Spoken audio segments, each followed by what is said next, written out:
Bapak Ibu yang kami hormati, yang terhormat Pak Muklas selaku Ketua PSLTR Tangerang, Pak Indra selaku Sekjibo sebagai penyelenggara kegiatan ini, dan Pak Ustadz Haji Ariful dari Pondok Pesantren Pak Almil Firdaus di Ternas 2. Assalamualaikum warahmatullahi wabarakatuh. Rabbi sholli sadri wa yassir amri wahlul 'uqdatam min lisani yafqahu qawli. Amma ba'du. Seperti tadi Pak Ahmad katakan, kita baru kali ini menyelenggarakan Binroh lagi setelah beberapa tahun lah, tepatnya tahun 2020 sampai 2023. Baru kali ini kita menyelenggarakan Binroh kita lagi. Untuk selanjutnya kita adakan tiap hari Rabu minggu pertama setiap bulannya. Assalamualaikum warahmatullahi wabarakatuh.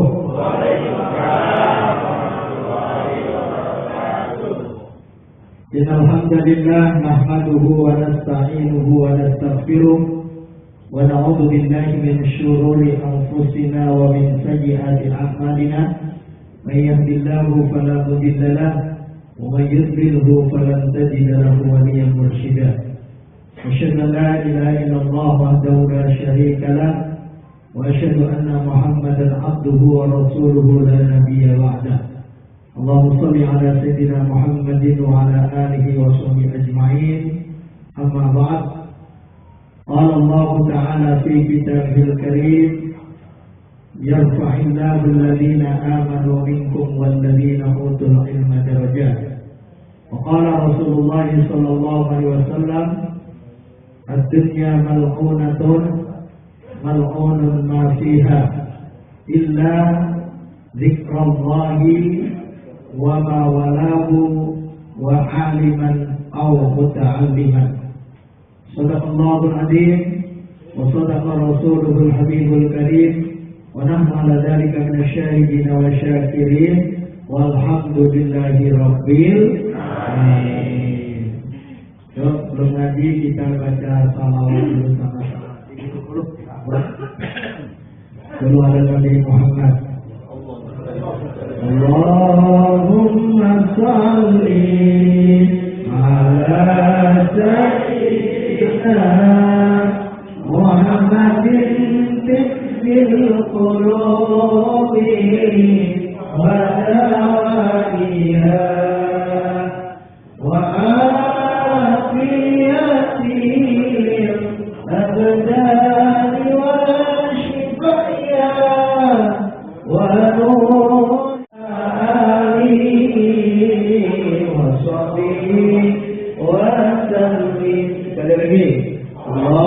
Allahumma shalli ala sayyidina Muhammadin tibbil qulubi wa dawaiha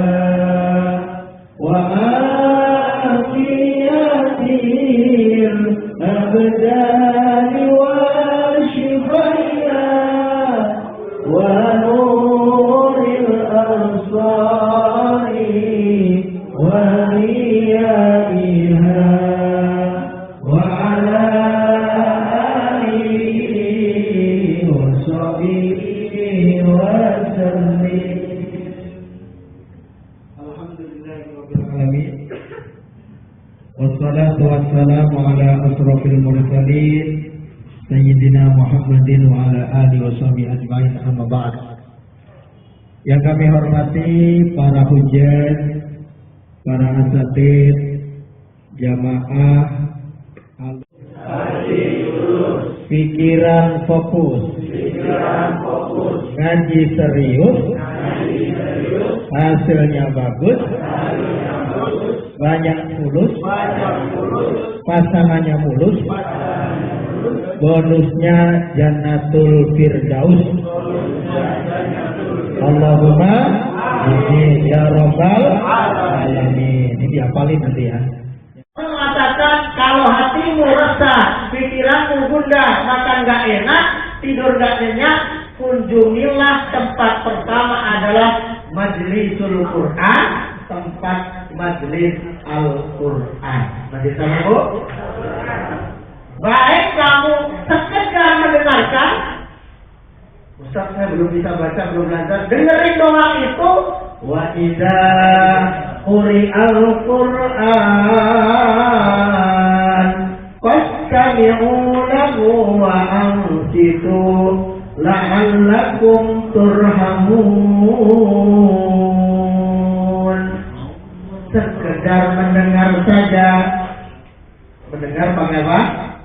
Telinga, modal telinga, hatinya dipasang, dihusukkan, ngerti gak ngerti, paham gak paham, dengerin, maka la'allakum turhamun, kalian akan mendapatkan cucuran rahmat Allah Subhanahu wa ta'ala. Akhirnya apa? Dengerin Quran. Apalagi kalau kita mau baca. Orang baca Quran, man qara'al Qur'ana, barang siapa baca Al-Quran, satu hurufnya falahu hasanatun, satu huruf itu satu kebaikan, wal hasanatu bi asyri amsalha, dan satu kebaikan Allah lipatkan 10. La aqulu alif lam mim. Alif lam mim berapa huruf? 3, berarti 30 huruf. Ibu kalau baca Al-Ikhlas berapa huruf? 36. Ibu baca Bismillahirrahmanirrahim berapa huruf? Nggak pernah ngitung. Baca Al-Baqarah 25.500 huruf. Baca seluruh Al-Quran berapa huruf, Pak? 6.600. Ayat. Huruf. Ayatnya 666. Ada satu lagi. Hurufnya 27 juta huruf, Pak. Kalau nggak percaya, ayo hitung. Bismillahirrahmanirrahim. 19. Yasin 2. Sisanya cari sendiri. 27 juta. Kalau kita hafal Al-Quran, berarti kalau Al-Baqarah ibu langganannya misalnya Yasin itu 3.600 berapa huruf. Nah, kalau langganannya Al-Ikhlas itu 46 huruf. Jadi baca Al-Quran, satu hurufnya Allah lipatkan 10. Kalau dengan wudu, ibu bacanya pakai wudu, Allah lipatkan sampai 25. Kalau dibaca di dalam sholat, Allah lipatkan sampai 50. Baca Quran tanpa wudu itu lipatannya 10. Kalau pakai wudu lipatannya jadi 25. Kalau kita baca Quran di dalam sholat, lipatannya jadi per hurufnya 50. Jadi baca sholat Ikhlas, ibu tanpa wudu, ibu pakai wudu, di dalam sholat lipatannya beda-beda, tapi minimal 10.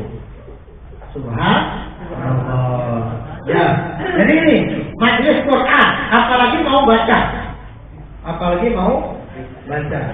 Ibnu Mas'ud ini, Bu, orangnya kecil, tapi orang yang pertama direkomendasi Al-Quran. Yang kedua, beliau orang pertama kali membaca Al-Quran di Makkah waktu itu dengan suara yang lantang dan merdu. Ada yang lantang tapi nggak merdu. Ada yang merdu tapi kurang lantas. Yang paling banyak enggak dua-duanya. Udah enggak lantas, enggak merdu lagi.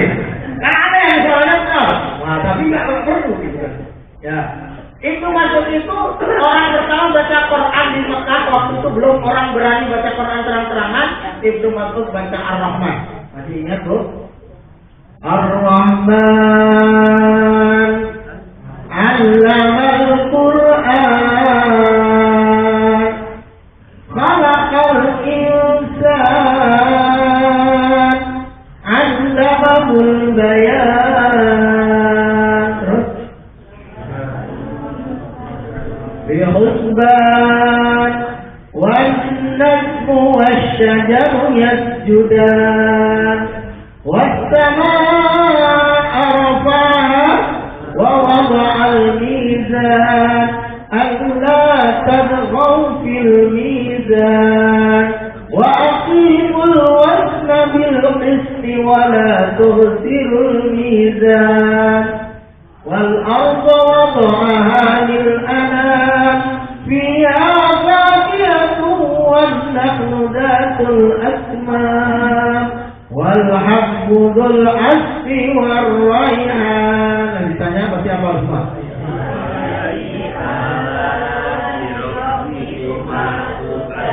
Oh subhanallah, berarti apa 32 ayat? Coba ulangi.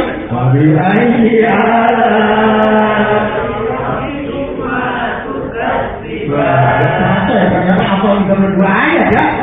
Jadi apa? Lagi. Tapi benar 32 ayat.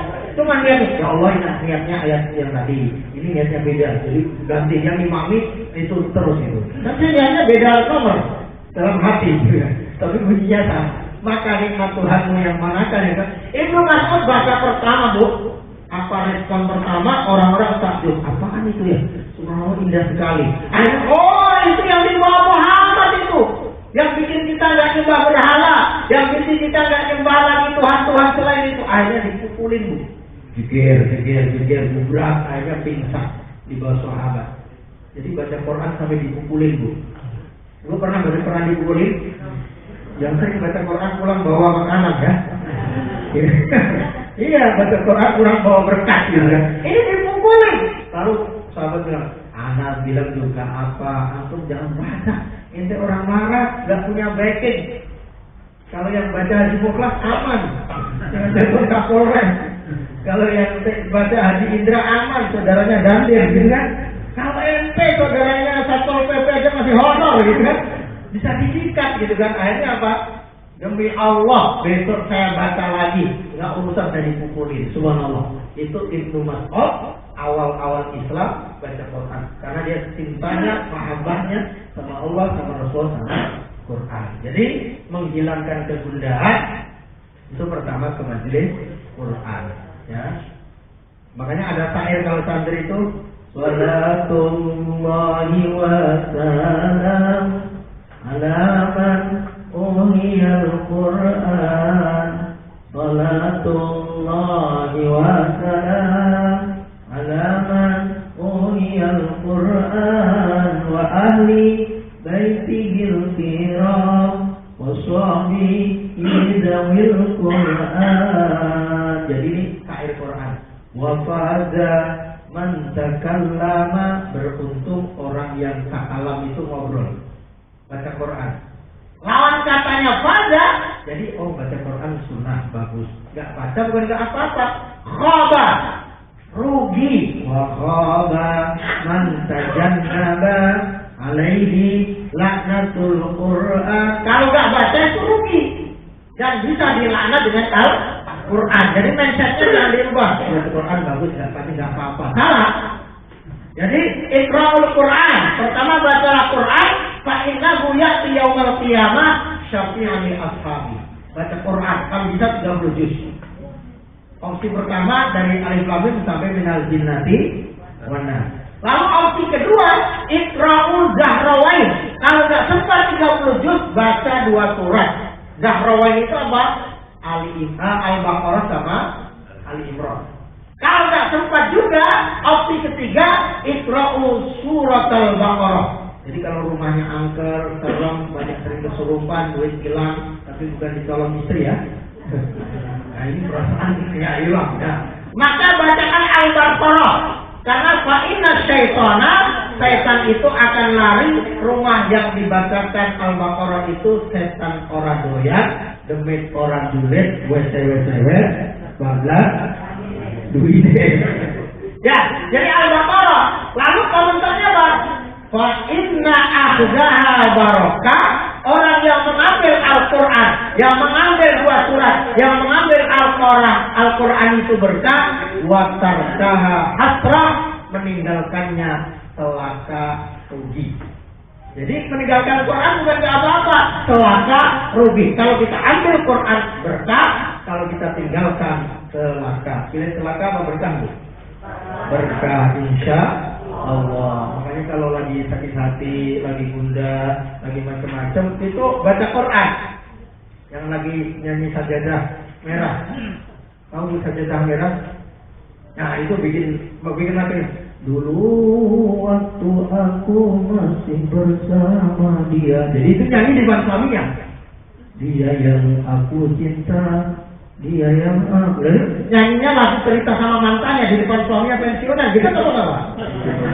Ya soalnya ya itu bisa ribet. Malah nyanyi lagu Sajadah Merah. Nah, Sajadah Merah itu cerita masa lalu. Oh mantannya kan yang lebih indah. Ya iya lah. Cuma seminggu doang. Sama suaminya 50 tahun gitu kan.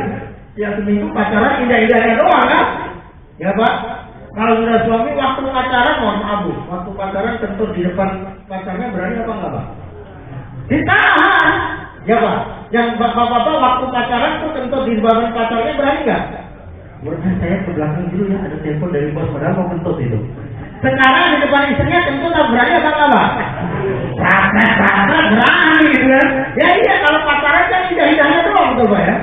Kalau suami istri kan sudah kelihatan aslinya betul kan? Betul apa enggak ini?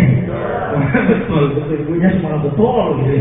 Insya Allah ya nggak apa-apa, berkah ya, gak usah bucin-bucin amat lah ya.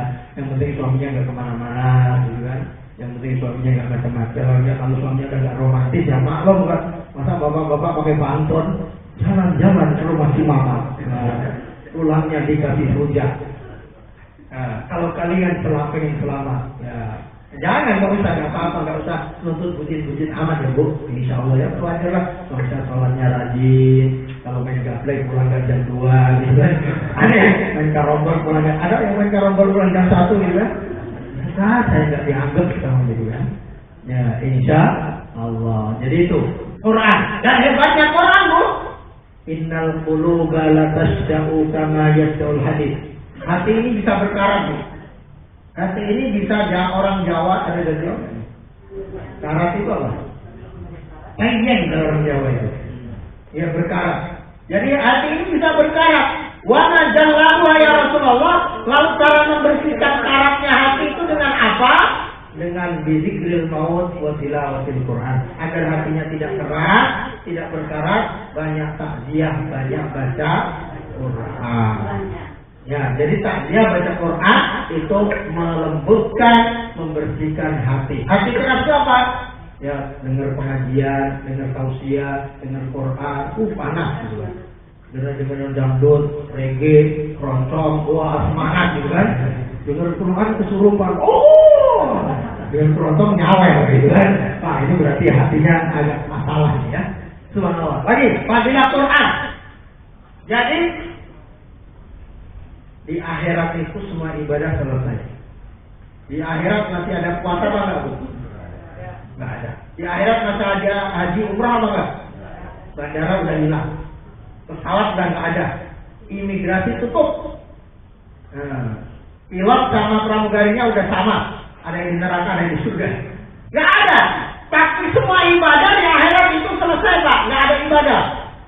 Tapi masih ada satu ibadah yang diperintahkan di surga, yaitu baca Quran. Iqra wartaqi warattil. Ini yuqalu li sahibil Quran, orang yang baca Quran di dunia, orang yang ngaji di dunia, nanti di surga masih disuruh bacalah, iqra wartaqi, naiklah, warattil, bacalah dengan tertil, kama kunta turattilu di dunia, sebagaimana sampean antum you baca di dunia. Jadi suruh baca Quran, masih suruh. Tapi catatannya di dunia baca Quran. Jadi kalau ibu enggak, kalau di akhirat pengen disuruh baca apa enggak disuruh baca? Bu? Ibu di akhirat pengen disuruh baca apa enggak disuruh baca? Enakan yang mana? Kalau enggak disuruh baca ada Bu tempatnya. Yang enggak suruh baca Quran kira-kira di mana? Oh ya, enggak enak berarti. Tapi kalau dia baca di dunia, kalau di dunia enggak pernah baca, di sana enggak pernah disuruh. Iqra yuqalu li sahibil Quran, dikatakan pada orang-orang yang di dunia juga rajin baca Quran. Suruh mengulang lagi soal. Di Jawa Tengah itu, jadi dia sederhana Pak, jadi tidak muluk-muluk. Saya itu kalau punya istri cuma 2. Satu pulang dia masih hidup, bernafas. 2 sholatnya ngadep kiblat. Ini kira-kira bakal kecelakaan nggak kalau kita? Ekspektasi istrinya cuma begitu. Pulang masih hidup, sholatnya ngadep kiblat. Udah kira-kira kecelakaan nggak? Ibu, assalamualaikum, waalaikumsalam. Berarti masih hidup. Udah sholat Bu, sholat tadi ngadep sana. Ya kiblat lah, Mekah ibarat alam dia. Udah. Karena ekspektasinya nanti, cuma kalau bapak pulang pengen disambut pakai marawis. Oh Allah.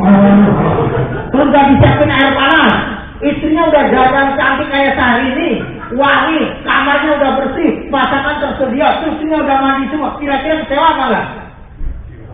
Keturunan nggak begitu? Padahal ngasihnya 50.000. Skincare-nya mahal. Buat bedak karombol nomor 4 aja nggak dapat. Nomor 4 yang buat karombol itu. Jadi istrinya kalau disuruh ngebul.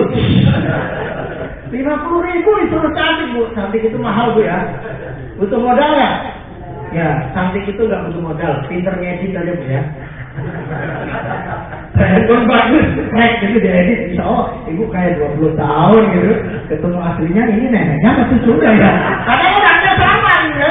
Jadi cantik itu nggak perlu mahal, tapi handphone bagus bisa ngedit, langsung diupload insya Allah. Ternyata foto waktu dulu habis kuliah, cuma nguploadnya sekarang. Jadi itu ekspektasi nggak tinggi, dia qanaah, majelis ilmu yang mengingatkan bahwa ada hidup setelah kehidupan, ada akhirat. Itu dengan ilmu. Jadi termasuk ini bagian majelis ilmu. Karena hidup itu 2 Bu. Ada ujian yang harus kita sabar, innalillah, ada nikmat yang kita syukur, alhamdulillah. Coba nanti tolong, ini saya bentuk sholawat tapi dialog. Ibu jawabnya bapak-bapak cuma 2, alhamdulillah, innalillah. Ya.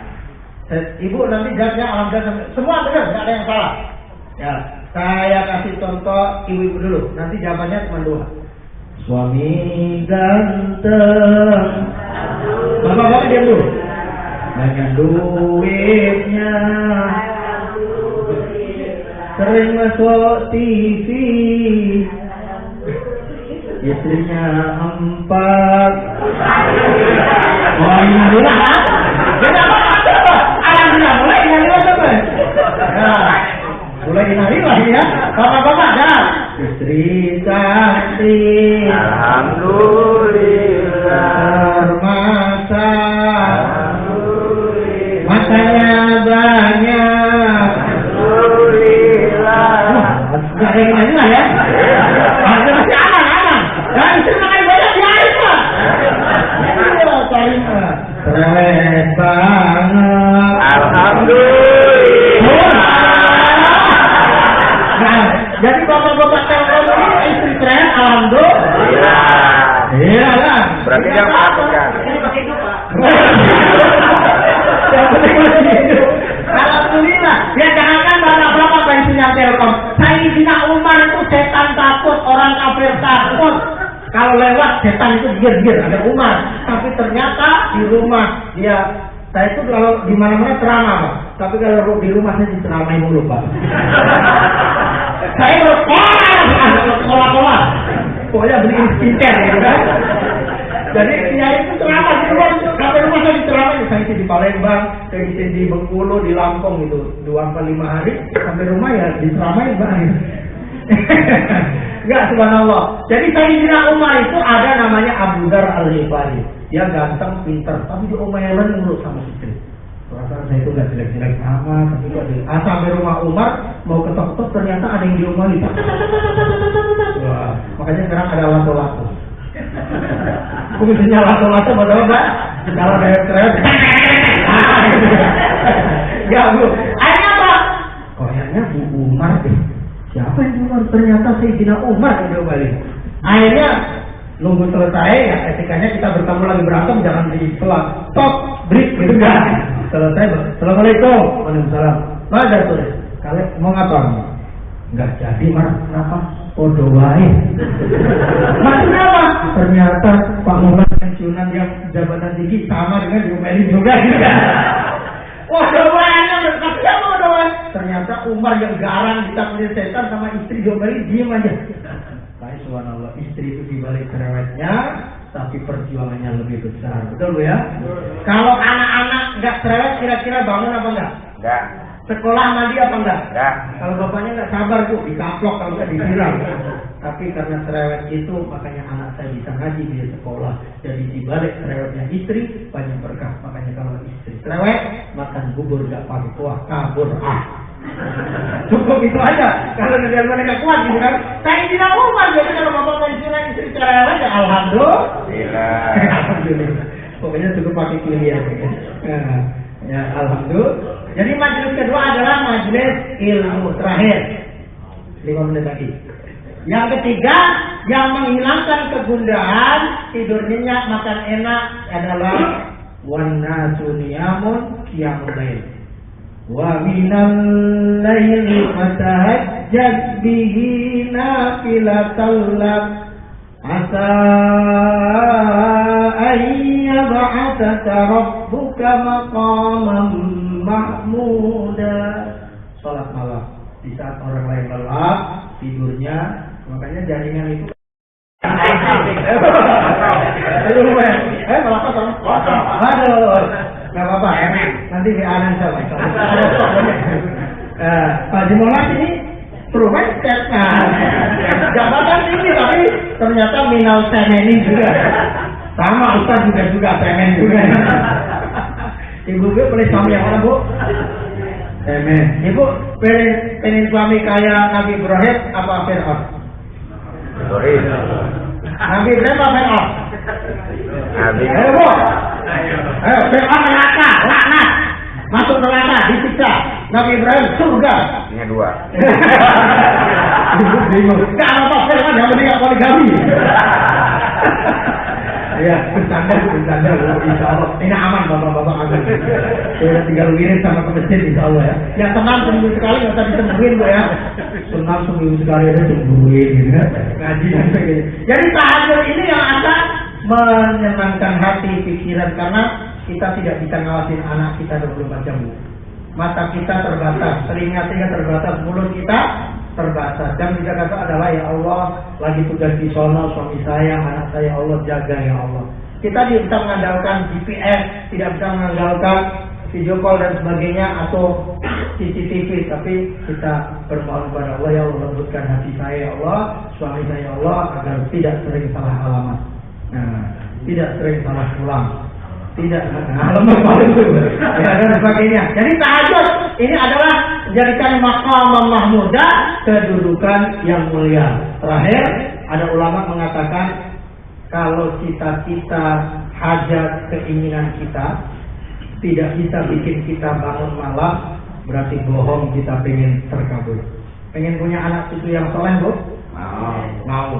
Suami yang baik, yang perhatian, yang tidak macam-macam pengen Bu? Pengen. Tapi kalau nggak sholat malam berarti nggak serius, nggak pengen. Jadi apapun problem kita, apapun hajat kita, pengen punya anak soleh, rezeki lancar, bisnis lancar, tapi nggak tahajud berarti bohong, berarti nggak serius. Jadi kalau nggak terkabulkan wajar, karena salah satu Allah berikan fasilitas yaitu sholat malam yang menenangkan hati, dan Allah akan mengangkat derajatnya dan mengabulkan doa-doanya. Amin ya Rabbal alamin. 3 tadi Ibnu Mas'ud, dia sahabat yang belajar Al-Quran 70 surat. Sahabat pertama meriwayatkan 848 hadis, dan termasuk orang terdekat Rasulullah bagian sandal. Dan beliau ketika naik pohon kurma, karena kecil Bu, kena air tersingkap, betisnya kecil, diketawain sahabat. Rasulullah marah. Demi Allah yang kalian ketawa, sa'uhu as'alu min jabalil Uhud. timbangan amal kaki sebelahnya lebih besar dari Jabal Uhud. Jabal Uhud di mana, Bu? Madinah. Kalau kita ke Jabal Uhud, di gunung itu sering kita ke Jabal Rumah, itu Jabal Uhud. Ternyata timbangannya kakinya Ibnu Mas'ud lebih berat daripada gunung tersebut karena Al-Quran, ngaji dan amal sholat. Insya Allah. Demikian yang kami sampaikan. Dan ini istiqomah, semua diberi kesehatan, keberkahan, kemuliaan. Anak cucunya juga diberikan demikian pula. Silakan kalau ada sharing dan tanya jawab. Terima kasih kepada Pak Ustaz dan Bapak Ibu yang ingin bertanya, kami persilakan. Mungkin dari Bapak-bapak dulu. Assalamualaikum warahmatullahi wabarakatuh. Terima kasih kepada pembawa acara yang telah memberikan kesempatan untuk bertanya. Assalamualaikum Pak Ustaz. Saya mau bertanya tentang Al-Quran. Menurut pendapat setiap Muslim yang memegang Al-Quran harus ada wudu. Apakah yang disebut Al-Quran itu dan yang menggunakan bahasa Indonesia juga disebut Al-Quran? Terima kasih. Wassalamualaikum warahmatullahi wabarakatuh. Assalamualaikum warahmatullahi wabarakatuh. Nama saya Taufik. Jadi ada dua Taufik di sini, satu di dalam, satu di luar. Yang saya tanyakan gini Pak Ustaz, tentang surga dan neraka. Kan kebanyakan di antara kita kalau udah ada yang meninggalkan doanya selalu ditaruh di surga, gitu kan? Nanya Allah Subhanahu Wa Taala. Padahal surga dan neraka itu kan nanti adanya setelah yaumil akhir, gitu kan? Setelah dunia ini nanti punah, karena ini kan hancur, kemudian ada akhirat, baru ada akhirat, surga dan neraka, gitu kan? Nah kemudian bagi bapak-bapak yang masuk surga kan nanti disediakan bidadari sekian orang, gitu kan? Nah pertanyaan saya nih, mama kita ini kemana nantinya, gitu kan? Nah dia di surga bersama siapa, gitu? Apa kita bidadari itu apakah istri kita di dunia, atau kan apalagi bidadari itu kan nanti virgin, perawat lagi, gitu kan? Nah nenek-nenek ini mau kemana, gitu? Terima kasih. Ustaz, saya mau menanyakan mengenai sholat malam. Di suatu ada perintah sebelum tidur sebaiknya kita sholat witir. Nah katanya setelah habis sholat witir tidak ada lagi sholat. Terus kalau kita sholat witir sebelum tidur, terus kita malam bangun, ya setelah kita bangun kita sholat hajat, itu kan sholat sunnah juga Pak Ustaz. Nah hukumnya bagaimana? Saya jangan dari yang terakhir dulu. Ya, yang bidadari itu paling ingat itu.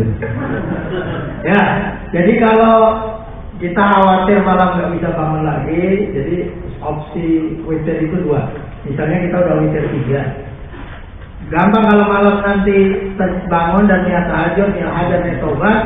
Cara menggugurkan witir yang pertama itu tadi udah 3, kalau 1 rakaat itu sudah witirnya ini baru meluruskan sholat sunnah berikutnya. Itu boleh. Atau langsung sholat karena udah bangun. Jadi penutup malam sebelum dia tidur. Nanti kalau bangun tidur dia sholat lagi boleh.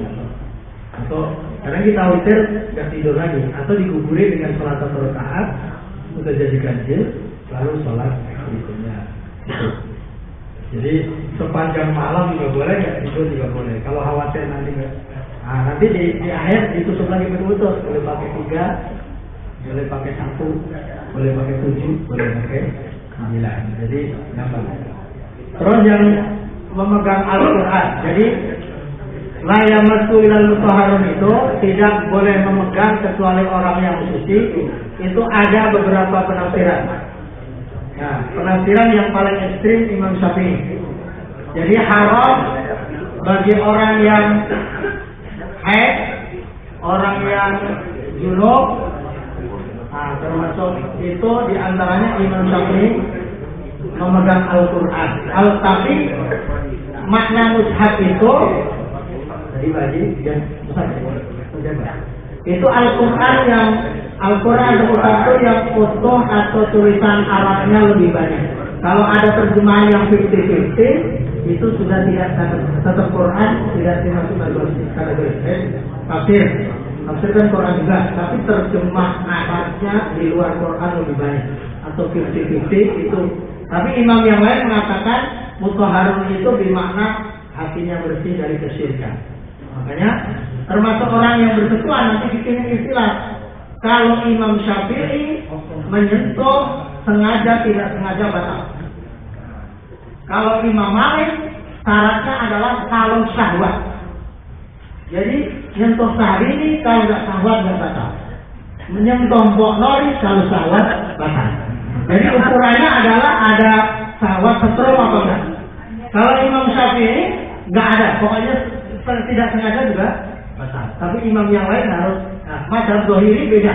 Dia yang dimaksud adalah berhubungan suami istri. Jadi ada yang maka hukumnya ada yang afdal berwudu, ada yang Imam Syafi'i maka tidak boleh tanpa wudu. Nah, tapi kalau yang pakai dalam kondisi darurat kita juga sempat di kereta ya tetap tidak masalah. Tinggal kita mau ambil ada pendapatnya. Jadi yang pegang pakai wudu Imam Syafi'i, tapi ada yang lain itu mandubat saja, keutamaan. Tapi dan di fadilahnya kalau pakai wudu tadi lipatannya 10, 25 sampai 50. Al-mutahharun dia ada yang memaknai bersih hatinya. Maka innamal musyrikuna najasun, orang musyrik itu najis. Walaupun dia mandi wajib tetap tidak boleh. Fala yaqrabul masjidal haram, tidak boleh dekat masjid dan Al-Quran. Makanya ketika Sayyidina Umar itu adiknya itu lagi ngaji sama suaminya baca Toha ma anzalna alaikal Qur'ana litashqa. Umar itu waktu itu mau bunuh Nabi Muhammad. Aina Muhammad, ngapain kamu membunuh Muhammad? Adikmu dan iparmu sekarang ikut Muhammad. Lalu dia belok arah, bunuh dulu adik saya, kurang ajar, ini aib keluarga. Saya bunuh Muhammad, dia malah ikut Muhammad. Dia lagi baca Toha. Lalu dia, ada yang kamu baca? Mau dipegang tak boleh. Kamu tidak layak baca Quran. Karena kamu masih najis, akidah kamu belum beriman. Pasti gak pernah mati junub karena orang kafir. Nah, akhirnya tidak boleh pegang. Sampai ditampar, dilempar Qurannya. Baru dia syahadat, lalu boleh pegang. Jadi memegang ini ada beberapa kaul. Jadi kalau ada mazhab banyak ini, santai aja Pak. Tinggal mau pakai yang mana. Jadi nggak usah ribut. Nah, saya pakai kaul yang sangat ringan. Nggak apa-apa. Saya pakai kaul. Makanya kita ketika haji, kita pakai Imam Syafi'i nggak bisa Pak. Lagi tawaf, tahu-tahu kaki kita nyenggol orang negro. Nah, tawaf bisa 2 hari nggak kelar ya. Lagi itu kan, Bismillah Allahu Akbar, Labbaik Allah, ternyata nyenggol orang Vietnam. Batal lagi gitu kan. Nggak bisa. Makanya intikal kalau pas haji pakai karena Imam Malik nggak batal. Asal jangan syahwat ya. Nyentuh temennya cowok syahwat nggak batal juga gitu. Jangan. Imam ukurannya beda-beda, tapi aman karena ada ulama yang bisa kita jadikan rujukan. Terus tadi yang bidadari. Jadi kebahagiaan, kenapa laki-laki itu Pak? Kenapa rewardnya atau bonusnya itu karena identik. Jadi begitu bedanya laki-laki itu makin banyak duit, makin banyak butuh wanita. Tapi perempuan banyak duit nggak butuh laki-laki. Nah, karena kebahagiaan itu jalan-jalan, perhiasan dan sebagainya. Ibu, saya tanya Bu, punya gaji suami gaji 5 juta, tiap hari kurang, sama 500 juta 2 tahun pulang, pilih mana? 500 tiap hari pulang ya? Pintar, mau Bu jadi istrinya Mandi Gumilang Bu. Ya, ibu-ibu kalau ditanya 500 juta 2 tahun 3 tahun nggak pulang nggak masalah. Nah, gitu kan. Karena kebahagiaan wanita laki-laki beda. Maka jaminan kebahagiaan wanita itu bukan dapat laki-laki banyak, enggak. Ibu-ibu itu kalau duitnya banyak udah anteng. Mau punya suami anteng itu ya. Ibu ATM-nya ada 1 miliar. Suami nggak pulang anteng apa nggak? Anteng itu. Tapi bapak ada 5 miliar, nggak ada istri anteng nggak? Aduh keburu. Makanya jaminan jadi psikologinya beda. Laki-laki itu 70 bidadari. Istrinya jadi siapa? Nanti istrinya jadi ratunya bidadari. Nah kalau ratu larang nggak boleh. Suami saya bersama saya boleh aja. suaminya bilang, aduh udah di dunia sengsara masih sengsara lagi. Artinya, jadi beda. Kenapa bahasa istri itu tidak dapat 70 bidadara? Karena kebahagiaan itu wal marjan, dapat gelang, dapat intan, dapat permata, itu kebahagiaan istri, wanita. Tapi kebahagiaan suami itu beda. Dia nggak pakai gelang, nggak pakai itu ya. Tapi selirnya 20, sayang subur 8 gitu ya. Nah itu, jadi beda. Makanya jaminan psikologinya beda. Jaminan kebahagiaannya laki-laki perempuan itu beda. Kalau laki-laki makin banyak duit itu biasanya makin loyal sama perempuan. Tapi perempuan banyak duit itu makin gak butuh laki-laki. Makin kaya semua. Jadi itu jawaban ilustrasinya. Tapi secara tauqifi memang tidak ada jaminan perempuan itu dapat 70 bidadara. Dia jadi ratunya. Bahkan nenek-nenek nanti jadi perawan Pak. 33, 130 sampai 33. Makanya la tadkhulul jannatal ajuz. Tidak, nenek-nenek juga tidak ada nenek-nenek masuk surga. Nangis ya. Terus semua balik, kenapa deh? Tadi antum bilang enggak, maksudnya nenek nanti jadi perawan lagi nenek, jadi 30 tahun lagi kayak lulus kuliah. Oh begitu toh, baru ketawa dia. Maksudnya tidak jadi nenek-nenek dimudahin lagi begitu Bu. Jadi al-ajuz di situ adalah tidak ada, misalnya umurnya dibuat semaksimal 33 di dalam hadis diceritakan itu. Insyaallah, jadi mudah-mudahan tidak puas nanti diundang lagi. Ya, Assalamualaikum warahmatullahi wabarakatuh. Mohon izin kepada Pak Ustaz, di dalam Al-Quran ada surat Al-Taubah yang tidak diawali dengan Bismillah. Mohon kiranya Ustaz bisa menjelaskan asal munculnya surat tidak. Terima kasih. Assalamualaikum warahmatullahi wabarakatuh. Ya, kenapa surat At-Taubah itu diawali bara'atun minallah itu? Ada beberapa penafsiran. Ada yang menganggap mufasir itu yang Al-Anfal sama At-Taubah itu satu surat. Nah, ada yang mengatakan karena di At-Taubah itu tentang perang dan sebagainya, sementara Bismillah itu kan kasih sayang. Makanya dita'awud Bismillahirrahmanirrahim, seperti orang memelih sapi, kambing dan Bismillahirrahmanirrahim Akbar. Nah, itu. Jadi diantaranya yang secara global sebetulnya ada, nanti saya terangkan lagi. Jadi karena ada ulama menganggap itu salah bagian daripada Al-Anfal. Al-Anfal atau itu satu surat, maka tidak ada jeda di tengahnya. Kalau yang ulama mengatakan karena isi kandungan itu di situ ada perang di antaranya adalah ketika Rasulullah perang ke Romawi setelah Rasulullah. Nah, perang itu tidak diawali dengan Bismillah, tetapi Bismillah Allah Akbar. Nah, tapi cara pembacaan bisa kalau kita ngambil tengah ada yang membolehkan. Tapi kalau kita baca dari awal surat itu dari ta'awud. Bara'atun minallahi wa rasuli. Tapi kalau kita ngambil tengah misalnya innama ya'muru masajidallahi man amana, itu ada yang mengatakan boleh. Jadi awal suratnya, tidak keseluruhan surat. Ada beberapa. Tapi kalau kelupaan baca juga nggak apa-apa.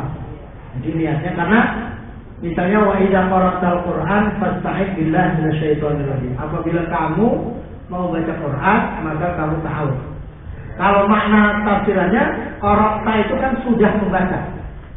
Nah, karena kalau mau itu yaqra. Jadi ada kesulitan, berarti baca ta'awudz itu sesudah atau sebelum? Karena kalau apabila kamu sudah membaca Al-Quran, baca ta'awudz. Ulama menafsirkan dua. Ada yang dia baca Quran ta'awudz lagi karena apa? Mudah-mudahan yang saya baca yang saya hafal tapi tidak dirasakan dan hilang. Tapi ada yang memaknai kenapa ta'awudz di depan agar saya baca khusyuk, agar baca ini, maka ta'awudz di depan. Dua-duanya boleh. A'udzubillahi minasyaitonir rajim.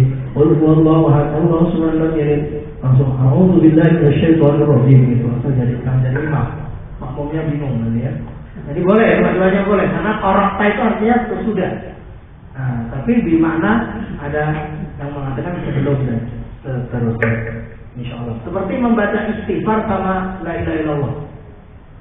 Kalau kita waktunya mepet, istighfar dulu apa kalimat thayyibah dulu.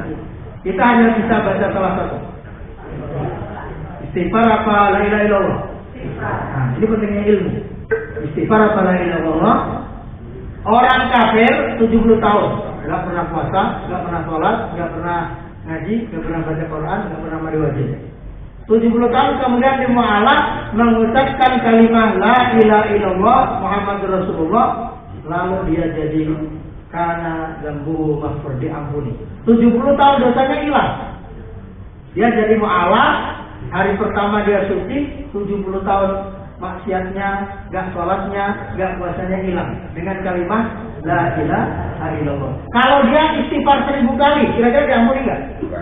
Orang kafir 70 tahun terus dia istighfar Rasulullah itu sampai 1000. Nah, la ilaha illallah itu kalimatnya tauhid, tapi isinya juga ampunan, karena orang kafir yang 70 tahun kafir kalau dia baca la ilaha illallah dia jadi diampuni. Nah, makanya ulama jadi dua, saya istighfar agar baca kalimat tauhidnya benar dan lurus, atau saya baca istighfar atau la ilaha illallah baru istighfar agar la ilaha illallah juga benar, sama boleh.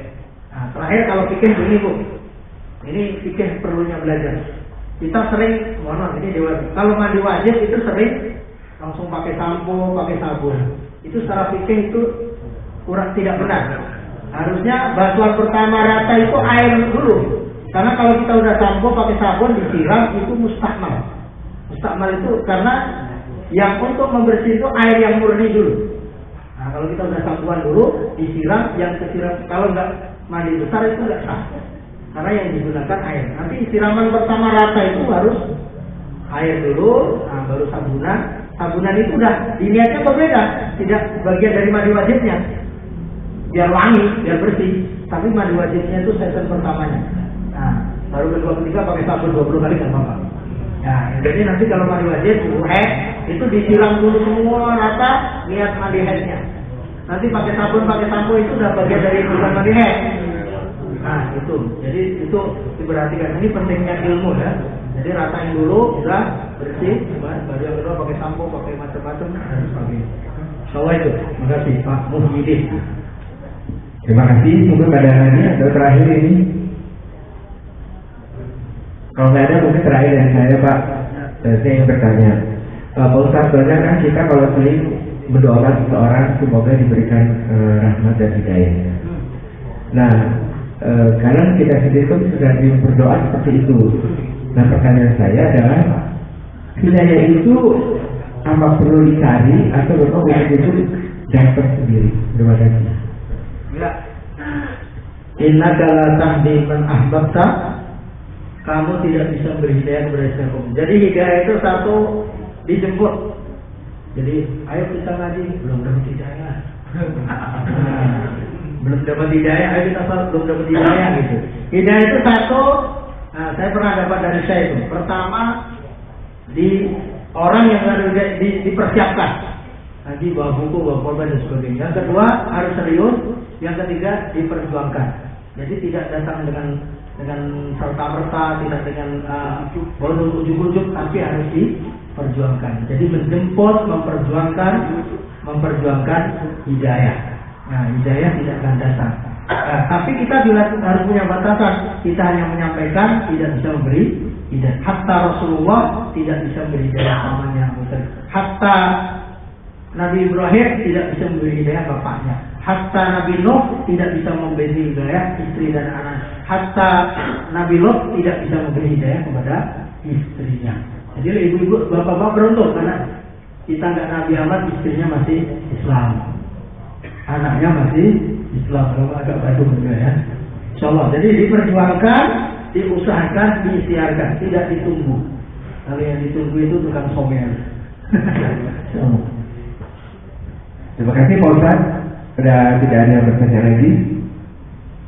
Ya baiklah, untuk terakhir mungkin ditutup dengan doa Pak. Semoga taklim kita pada hari ini mendapat ridho dari Allah Subhanahu Wa Taala dan menambah keimanan kita untuk kesehariannya ibadah kita kepada Allah Subhanahu Wa Taala. Kepada Pak Ustadz, kami mohon untuk ditutup dengan doa. أعوذ بالله من الشيطان الرجيم بسم الله الرحمن الرحيم الحمد لله رب العالمين حمدا الشاكرين حمدا الناعمين حمدا يوافي نعمه ويكافئ مزيده يا ربنا لك الحمد كما ينبغي لجلال وعظيم سلطانك Allahumma sholli ala sayyidina Muhammadin wa ala alihi wa sahbihi ajma'in. Ya Allah, ya Rahman, ya Rahim, Engkaulah Zat yang Maha Pengasih dan Maha Penyayang. Engkaulah yang menghadirkan segala peristiwa dan kejadian. Engkaulah yang mengabulkan segala doa dan permohonan. Ya Rabb, ampuni sebesar dan sebanyak apapun dosa-dosa kami, dosa istri, anak-anak, sahabat, saudara dan jamaah kami. Ya Rabbana ya Karim, ampuni dan tutupi segala aib-aib dan kebusukan kami, orang tua kami, sahabat kami, jamaah kami. Maafkan bila kami melakukan maksiat, dosa, kedurhakaan, lebih malu, lebih takut dengan manusia sesama, tetangga dan saudara dibandingkan malu dengan siksa, azab dan kebesaran-Mu. Ya Rabb, saudara-saudara kami yang sakit, angkat segala penyakitnya. Yang Kau uji dengan keluarga, berikan keluarga yang sakinah, mawaddah, warahmah. Yang Kau uji dengan anak-anak, berikan anak-anak yang soleh dan salihah. Yang Kau uji dengan rezeki, ekonomi, bisnis, maisha, berikan rezeki yang halal dan katsiran, thayyiban, mubarakah. Ya Allah, jadikan hati ini selalu bertemu dengan amal soleh, kebajikan, Al-Quran dan hal-hal yang Kau ridhoi. Jadikan telinga ini rindu dengan kalam Allah. Jadikan matanya akrab dengan Al-Quranul Karim. Jadikan lisan ini basah karena banyak berzikir, membaca Al-Quran dan amar ma'ruf nahi munkar. Jadikan anak-anak kami anak-anak yang soleh dan salihah, birrul walidain, anak-anak yang menjadi jariah. Ketika kami nanti wafat, ya Rabb, anak-anak kami sendiri yang memandikan jasad-jasad kami, anak-anak kami sendiri yang mengkafani jasad-jasad kami, anak-anak kami sendiri yang menjadi imam salat jenazah, memasukkan liang lahat teriring doa Allahumma fir lahum warhamhum wa'afihim wa'afahum. Ya Allah, ampuni dan maafkan bila kami belum bisa menjadi suami terbaik buat istri kami, istri terbaik buat suami, ayah, ibu terbaik buat anak-anak kami, kakek nenek buat cucu-cucu kami. Kami masih menuntun mengajar mereka dengan hawa nafsu, belum sesuai dengan tuntunan Al-Quran baginda Rasulullah SAW. Allahumma rabbana taqabbal minna innaka antas samiul alim wa tub alaina innaka antat tawwabur rahim. Rabbana atina fid dunya hasanah wa fil akhirati hasanah wa qina adzabannar. Walhamdulillahi rabbil alamin. Assalamualaikum warahmatullahi wabarakatuh. Terima kasih pada Pak Ustaz. Semoga pertemuan kali ini